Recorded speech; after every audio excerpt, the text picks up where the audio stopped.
Getting ready to start the trials of Rhonas. He's the green god. Still playing as Neheb.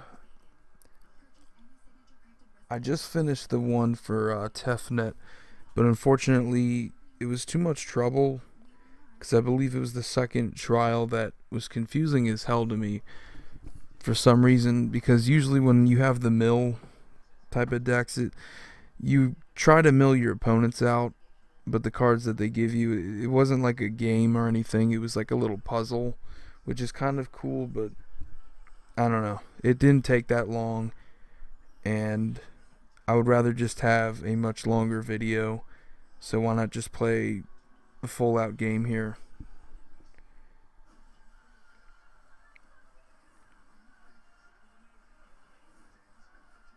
Just a little early ramp here. Nothing too serious.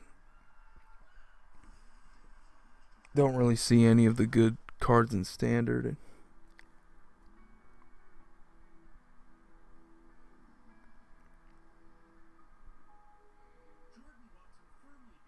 I just went to my local game store today. Well, not my local game store, but it's uh it's a decent. It's about like 40 minutes away, but it's better than the local game store I currently go to for events.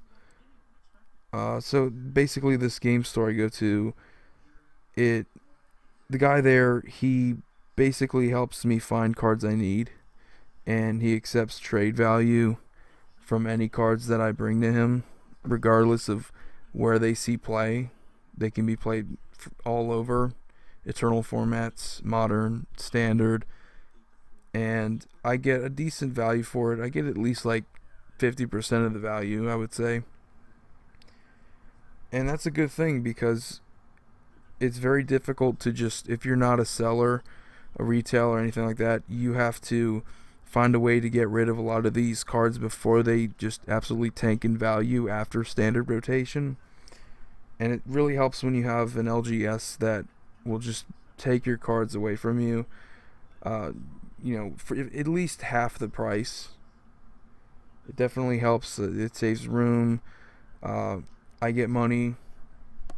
I get to put it towards cards I actually want, decks I'm trying to build.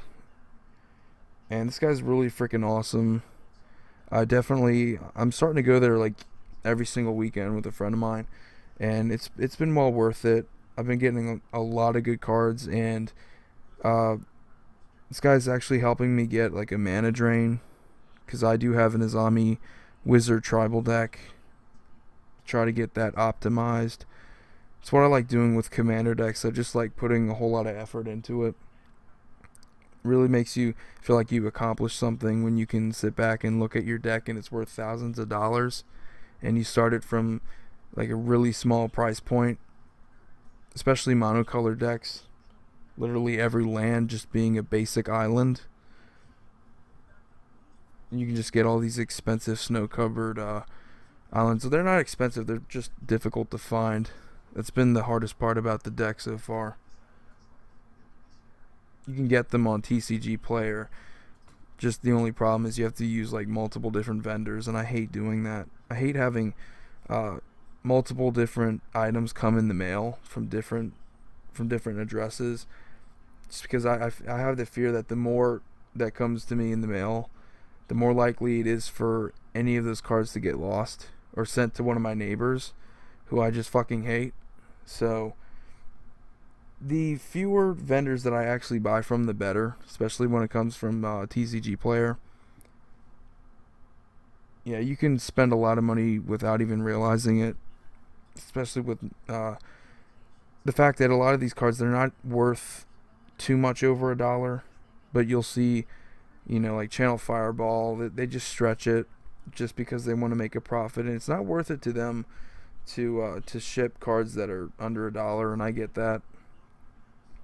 Uh, but for something you need multiple copies of, and I need like 25 of them. So far I have like 15, but if you need like at least 25 of these, which most commander decks you need around 20 at least, for the snow covered islands, or just snow covered any of the lands because of extra planar lens. it's kind of a pain in the ass having to go on TCG Player or finding anyone that has these. And I'm not talking about like the snow-covered islands from Cold Snap. I'm talking about the ones from Ice Age. So the ones from like 1995, really old, even more difficult to find. Yeah, eventually these are gonna just rise in price. Hopefully.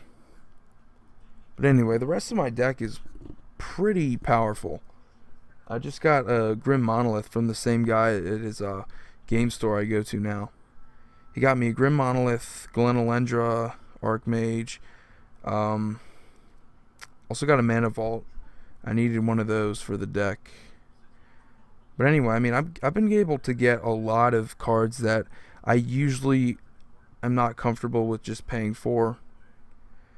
I'm usually not comfortable paying like more than $50 for a card over the internet, even if it's from TCG Player. That's just me, especially with the weather that's happening right now. It's getting really hot outside, like 90 degrees, and it's not just the heat, but it's the humidity as well. I don't like, because some cards, they get really messed up in the humidity. It's a lot easier for them to curl, bend. So when you have cards that are really valuable, especially ones like Grim Monolith that are on the reserve list, good investments, they're not going down anytime soon.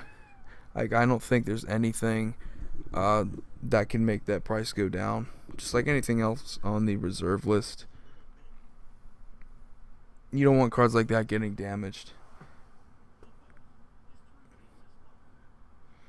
These creatures look cool though in this game. They got like some type of aura.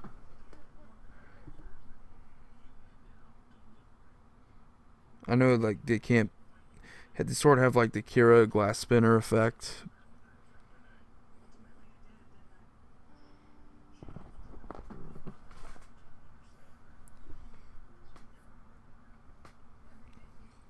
I like how every time I play one of these, the AI, they always have the best possible cards. Well, not the best possible, but they always have, like, you know, if you're going up against Rhonas, they have Rhonas out, and you're playing with some crap that isn't really, you know, standard playable or anything you see in standard right now. But you always play against something that, you know, is a standard card or you know, like a standard MVP. And you're just playing with random cards you'd probably see in casual.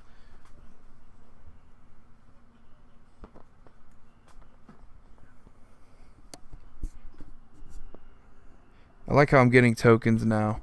Getting a bunch of tokens.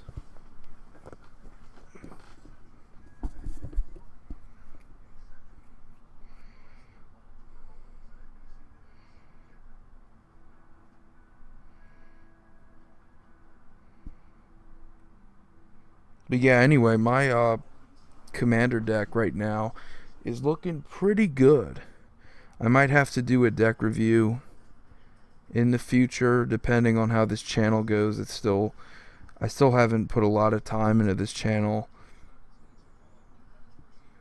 But yeah, like somewhere down the line in the future, I'd like to do deck reviews,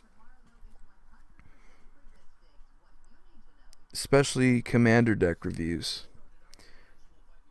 Pauper deck reviews are going to be easy to do as well. They don't take much to do those. The average price of a Pauper deck, I think, is around like $40-$50. And that's including sideboard and everything. Shouldn't be hard to do one of those as well. But yeah, primarily going to do commander related things with this channel. Like, I honestly, to be honest, I hate doing this because Magic Duels is just, it's so tame compared to what I'm used to doing. Like, I learned how to play Magic at a competitive level. So, just playing this, it's really just exhausting, boring. But anyway, I'm going to try to do some more videos. If you're watching, thank you so much.